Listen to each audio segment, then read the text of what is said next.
지금부터 시작.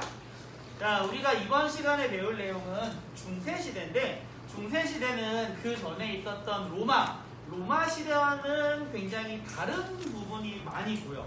로마 시대를 우리가 고대 시대라고 하는데요. 이 고대 시대와는 많은 부분에서 차이점이 있었기 때문에 우리는 이 시대를 중세라고 하는 다른 명칭으로 부르는 것 같아요. 그러면은 로마 시대랑 비교해서 이 중세 시대는 어떤 시대일까? 우선 중세 시대에는 왕의 힘이 강할까 약할까? 약해요. 왕의 힘이 오히려 약해져요. 왜냐면은 이 로마 시대는 하나의 거대한 나라가 유럽 대부분을 지배했지만 중세 시대에는 그 강력한 힘이 사라지면서 여러 개의 짜잘한 나라들이 등장해. 그러다 보니까 고대 시대에는 이 유럽 전체가 길로 연결이 되어 있었다면은 중세 시대에는 서로 자기네들끼리 자급자족하는 형태로 성장을 하게 되었고, 그러면은 지역별로 이동이 쉬웠을까요? 어려웠을까요? 쉬웠어요? 이동이 어려웠죠. 아이고. 자급자족이었으니까 네. 굳이 교류나 교역을 할 필요가 없는 거지. 자, 그럼 이렇게 교류랑 교역을 하지 않으면 이 당시에는 그러면 우리 돈이 있었을까 없었을까? 화폐가 없었어요. 화폐가 존재하지 않았어. 않았어요. 중세 초기에는. 왜 그랬을까? 굳이 있을 필요 없어요. 얘들아, 우리 한번 이 화폐라고 하는 게 왜 생겼나 한번 생각을 해봐. 화폐가 생긴 이유가 뭐야? 물건을 교환하기 위해서? 물건을 교환할 때 우리가 상업 활동을 하기 위해서겠지. 네. 그러니까 이 화폐라고 하는 거는 화폐에 써 있는 가치, 이 화폐의 가치는 걸 누가 보장해 주는 거니? 아, 왕이요. 이 화폐를 발행한 사람 혹은 정부 혹은 기관에서 보증을 해줘야 돼. 그럼 당연히 그 이 화폐를 발행한 기관이 힘이 세요. 강해야겠지. 로마 시대에는 가능했어. 근데 로마 시대에는 화폐가 있었어. 하지만 로마가 멸망한 다음에는 이 중세 시대에는 오늘은 내가 잘 살지만 내일은 내가 죽어 있을지도 몰라.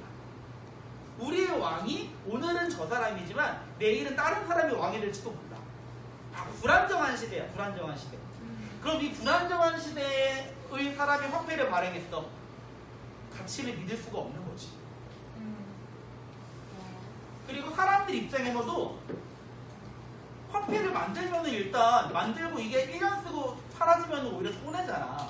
오랫동안 써야 되는데 이거 만들 필요조차 없는 거야. 그래서 이 중세 시대에는 사람들끼리 물물 교환을 주로 했어.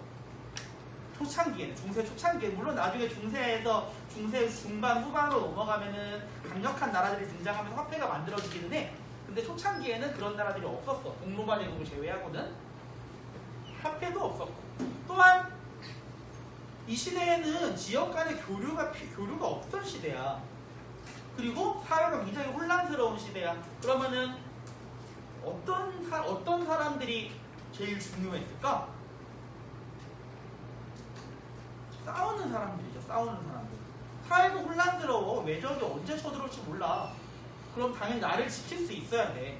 그래서 강력한 사람들이 등장을 해요. 자, 우리 중세시대에 등장하는 대표적인 신분, 싸우는 사람들. 기사죠, 기사. 나이트. 그래서 이 시대에는 기사가 중요해진 거야. 이 기사는 다른 나라들과 싸우기 위한 게 아니라 일단 나를 보호하기 위한 거지. 이 시대의 농민들은요, 나를 보호하기 위해서는 어떻게 해야 돼? 첫 번째, 내가 강해진다. 두 번째, 강한 사람에게 나를 보호해달라고 요청한다. 둘 중에 하나밖에 없거든. 왜냐면 국가가 나를 보호해주지 않으니까, 이 시대에는. 그래가지고 기사가 굉장히 중요한 시대가 됐어. 하지만 이 기사들은 힘세고 잘 싸우지만 단점이 또 있어요. 글자를 몰라요. 글을 읽을 줄 몰라. 이 시대에는 대부분의 사람들이 글을 읽을 수가 없었어. 자, 이 문자를 읽을 수가 없으면은 또 뭐가 불가능해질까?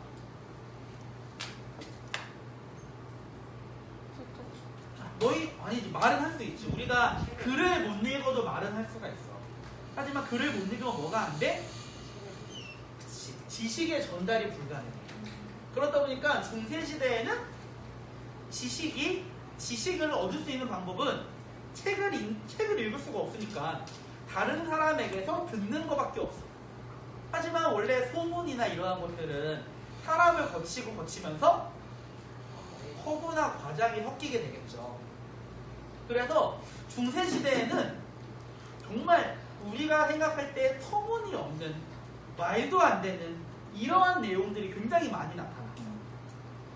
예를 들어서 뭔가 우리는 오히려 고대 로마 시대에는 사람들이 지구가 둥근 것도 알고 있었고 이 낮과 밤이 왜 생기는지 알고 있었어. 중세 시대에는 몰라. 그럼 또 뭐가 된 걸까? 그러면 이 시대에는 뭔가 내가 말로 설명할 수 없는 어떤 일이 벌어졌어. 그럼 뭐라고 말할까요? 마술이다. 마법이다. 그리고 어떤 사람이 말도 안 되는 내가 상상할 수 없는 어떤 행동을 했어. 그러면은 사탄의 힘을 받아서 부정한 마녀 이런 게 돼버립니다. 그래서 중세시대에는 오히려 우리가 고대 로마 시대보다도 더더욱 미신이 팽배한 시대였어. 근데 이러한 시대에 모든 신분 중에서 유일하게 글자를 읽을 줄 아는 신분이 있었어요. 그리고 이 사람들은 자기들이 생각하는 대로 이 시대를 이끌어 가기를 원했어. 바로 중세시대에 글자를 읽을 줄 알았던 이러한 지식인들, 이러한 사람들 대부분 어떤 사람들이었을까? 바로 크리스트교와 관련된 사람들입니다. 그래서 이 중세시대에 가장 핵심이 되는 사상은 바로 크리스트교. 그래서 우리가 배우는 이 단어는 중세 크리스트교 사회입니다.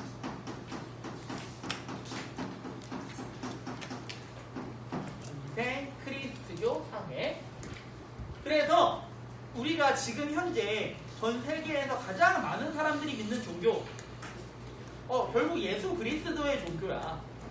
이게 로마 가톨릭 성당이 됐든 아니면 프로테스탄트 배신교가 됐든 뭐가 됐든 어쨌든 이 예수 그리스도와 관련된 종교인데, 이 종교가 전 세계에서 가장 지금 많은 사람들이 믿게 되었던 제일 큰 원인, 바로 이 중세 시대 유럽 전체를 이 종교가 장악을 했기 때문에 가능했던 거죠. 자, 그러면은 우리는 이번 시간부터는요, 이 중세 이 크리스트교가 어떻게 이 유럽 전체를 이끌어갈 수 있었는가, 그 시작이 되었던 게르만족의 이동부터 보도록 할게요.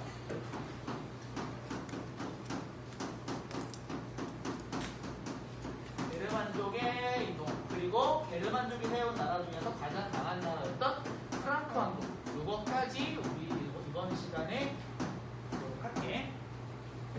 첫 번째로 게르만족의 이동.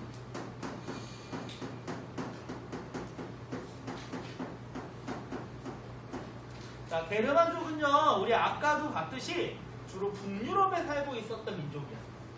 초기 게르만은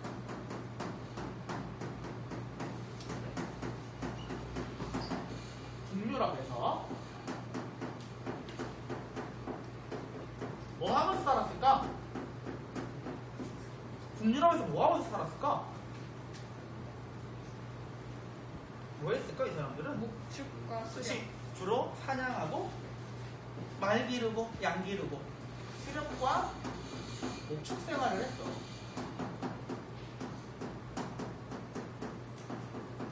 그러다가 날씨가 추워지면서 남쪽으로 내려오게 되었죠. 남쪽으로 내려오면서 로마와 만나게 됐어요. 남하하여 로마와 협조. 초창기에는 게르만은 로마 제국을 습격을 하면서 약탈하고 도적 같은 행위를 많이 했었는데, 이게 나중에 점점점 가면서 이 로마의 황제였던 마르쿠스 아우렐리우스가 게르만족에 대한 정복을 포기하게 되면서 게르만과 로마는 서로 상생하기 시작을 했어. 로마는 게르만에게 각종 문화와 농장물을 제공을 했고, 게르만족은 당시 로마인들에게 부족했던 군사력을 제공을 했죠. 그래서 주로 게르만족은 로마에서 용병 생활을 하면서 이 나름에서 잘 공생을 했어. 자, 근데 우리가 여기서 말하는 게르만, 우리가 지금 여기서는 게르만족이라고 하기는 하는데 게르만은 하나의 민족이었을까? 그렇지 않죠? 다양한 여러 민족이었는데 그냥 로마에서 둥둥그려서 게르만이라고 불렀던 거야. 우리가 이걸 중국식으로 따지면은 중국에서도 역시 중국 근처에 여러 민족들이 있었잖아. 근데 중국인들은 그 여러 민족들을 하나로 뭉뚱그려서 오랑캐라고 불렀지. 그러니까 아마 오랑캐 같은 그런 의미로 사용되었던 것 같아. 야만인 이런 뜻으로. 자, 근데 그러다가 이 게르만이 자기들이 살던 땅을 버리고 이동을 해야만 하는 어떤 사건이 발생을 했어. 그게 바로 동쪽에서 왔던 훈족이라고 하는 민족이었죠. 4세기 훈족의 아빠. 훈족은 아마 중국 북쪽에 있었던 민족, 흉노족을 비롯한 여러 민족들의 융합체 같은 걸로 알려져 있는데 얘네들이 서쪽으로 이동해오면서 아마 다양한 민족들이 짬뽕이 됐었을 거야. 당시 게르만족도 나름 피지컬 좋아가지고 굉장히 잘 싸우는 민족이었는데 이들이 볼 때도 훈족은 그냥 거의 악마 같은 힘을 갖고 있었대. 근데 당시 훈족의 왕이었던 아틸라를 이 사람들이 부를 때 와, 저것은 신의 채찍이다라고 부를 정도로 거의 그냥 상대도 못할 정도로 강력했다고 해요. 그러다 보니까 이 게르만족은 자기네들이 살던 땅을 버리고 이동을 했어. 어느 쪽으로? 로마가 있는 남쪽으로. 그 결과 게르만족의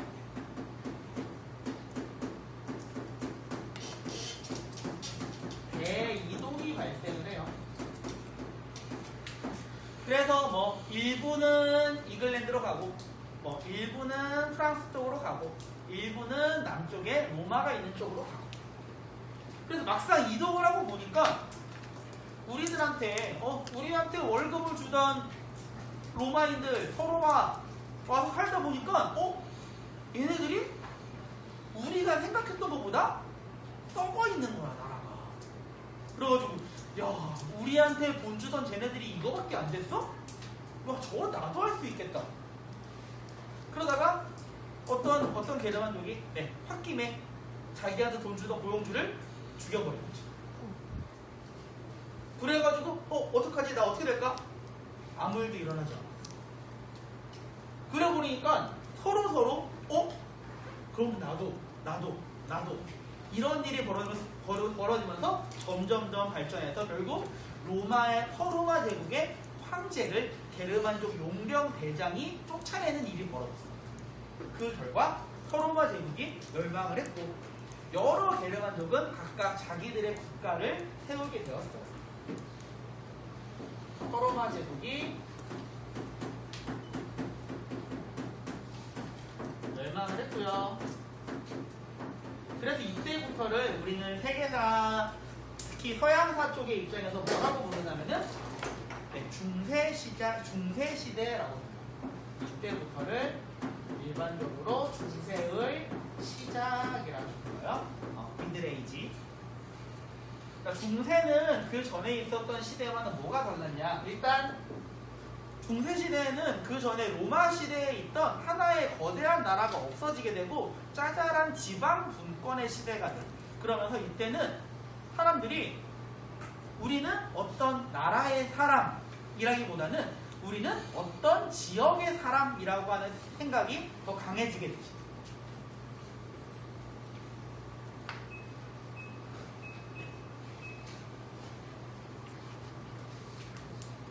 그래서 이 시대에는요, 지역 중심의 사회가 돼요.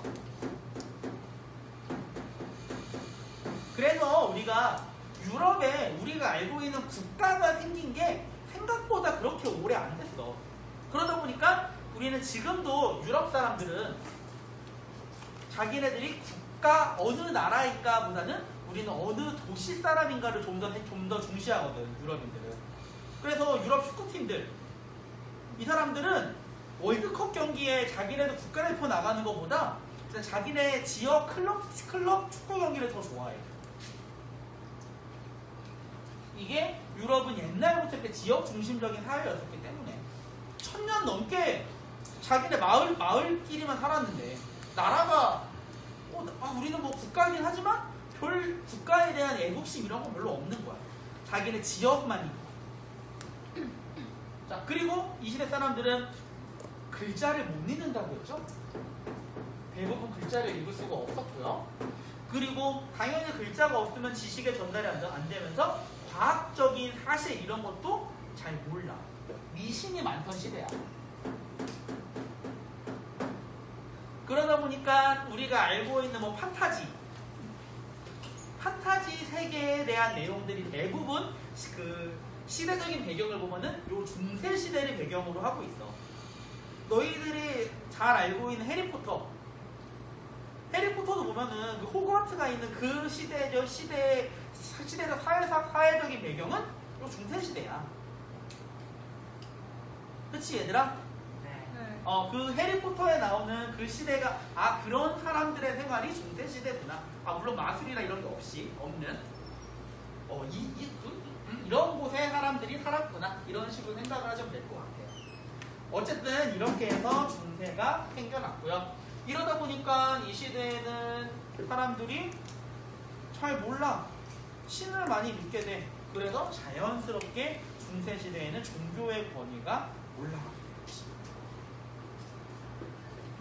자, 그런데 이렇게 게르만족이 세웠던 여러 나라들 중에서 다 조금씩 생겼다가 망하고 했지만 가장 강력하고 가장 오랫동안 유지되고 가장 지금 현재 우리에게 많은 영향을 끼쳤던 어떤 나라가 하나가 있어요.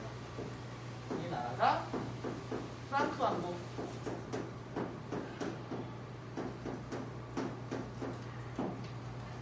프랑크 왕국이 다른 게르만족의 국가들과 달랐던 점, 가장 큰 차이점.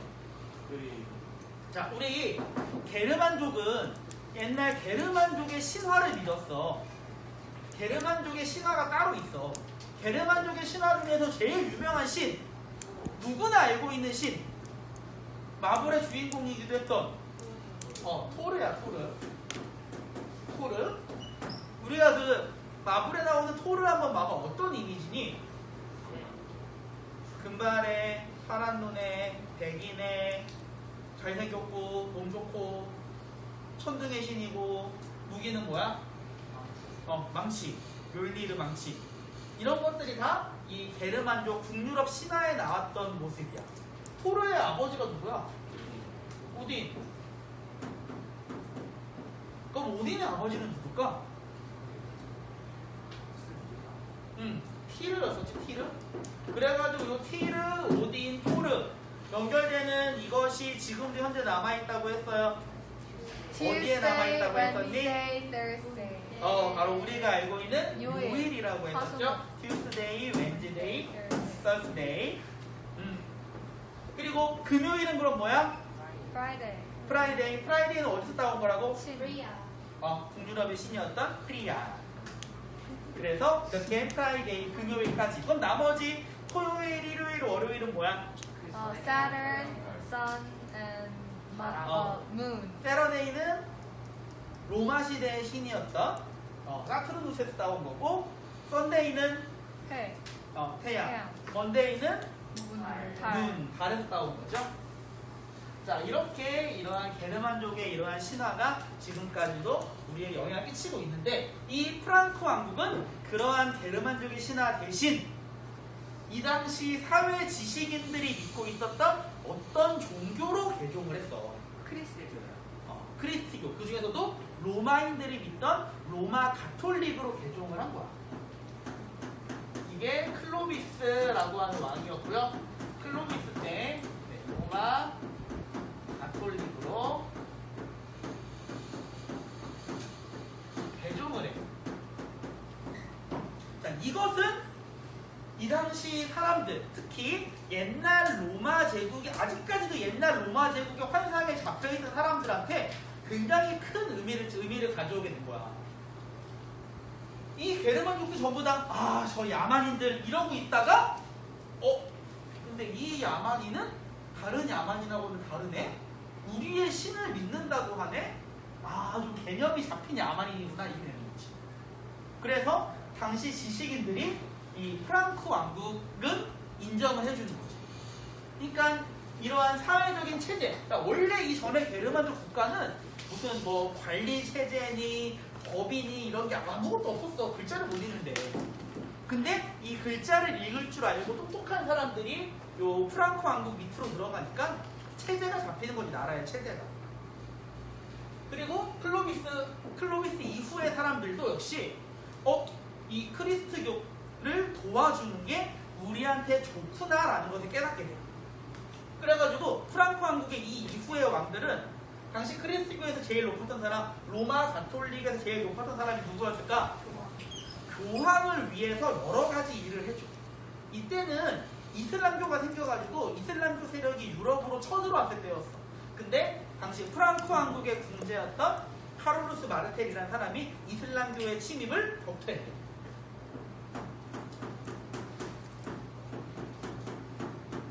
이슬람교의 침입을 격퇴하고요. 그리고 그의 아들인 피피는 교황한테 교황님 여기저기 옮겨다니시기 힘드시죠? 저희가 땅을 드리겠습니다. 교황령을 기증하기도 해요.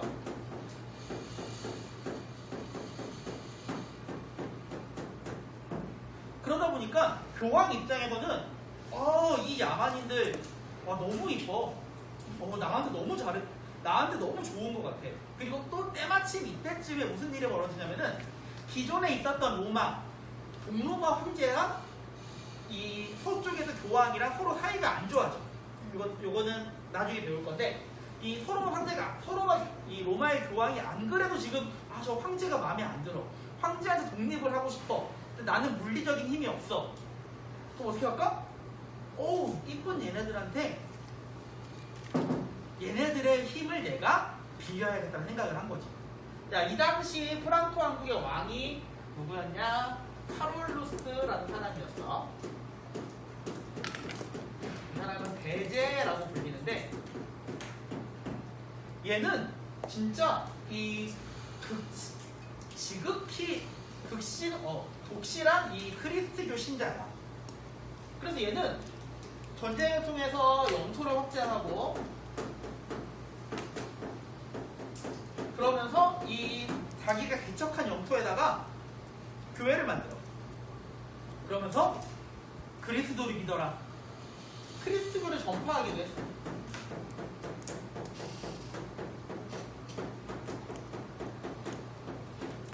그러니까 이 로마의 교황이 볼 때는 얘 너무 예쁜 거야. 그래서 로마의 교황이 카롤루스한테 내가 너에게 줄 선물이 하나 있다. 그 선물이 뭐였냐? 바로 교황이 대대로 물려받아서 가지고 있던 서로마 황제가 쓸 수 있는 왕관이었던 거지. 그래서 이 왕관을 카롤루스한테 내가 선물로 줄게. 앞으로 너는 로마의 황제나 마찬가지야 라는 권한을 준 거죠.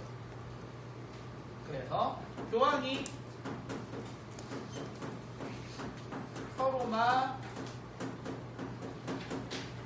황제의 왕관을 수여해요. 자, 이것만 봤을 때는 교황이 높아요? 황제가 높아요? 교황이 높은 거죠. 자, 그래서 교황이 앞으로 너를 황제로 인정해줄게 라고 관을 내려준 거야. 이 카롤루스는 이때부터 엄청 감격을 하겠지. 자, 그래서 이로 인해서 서유럽의 문화권이 형성이 돼. 서유럽 문화가 형성이 되는데 바로 세 가지의 요소를 갖고 있어요. 첫 번째, 인종은 무슨 족? 게르만족. 그 다음에 이들의 문화는 어느 나라를 계승한 거였을까? 로마를 계승했죠. 그래서 그리스 로마 문화를 계승했고요. 종교는 무슨 교? 그리스교.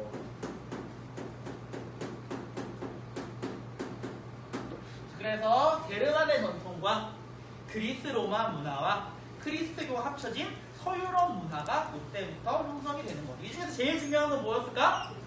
그리스트교. 그래서 지금도 우리 유럽에 있는 국가들 같은 경우에는 어쨌든 모든 문화는 이 세 개 중에 하나야. 유럽 관련된 모든 것들은 결국 이 세 개 중에 하나야. 자, 그런데 이 프랑크 왕국은 게르만족이다 보니까 역시 유목민족이야. 유목민족의 전통. 우리 몽골 제국 배웠을 때 몽골이 왜 약해졌니? 몽골이 약해진 이유. 땅을 나눠줬죠. 아들들한테. 응? 그래가지고 나라가 분열됐잖아. 근데 얘네도 마찬가지로 이 자식들이 서로 땅 나눠 가지겠다고 싸우니까 아버지가 아들들한테 땅을 나눠줬어. 그래서 이후 이 프랑크 왕국은 세 개로 분열이 되는데 서프랑크, 중프랑크, 동프랑크로 분열이 돼요.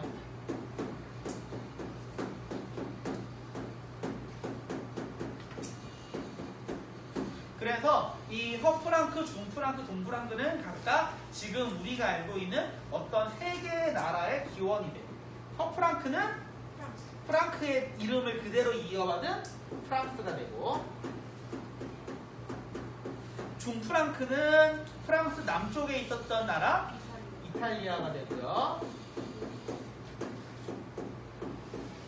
동프랑크는 프랑스와 이탈리아 동쪽에 있는 독일이 되는 거죠.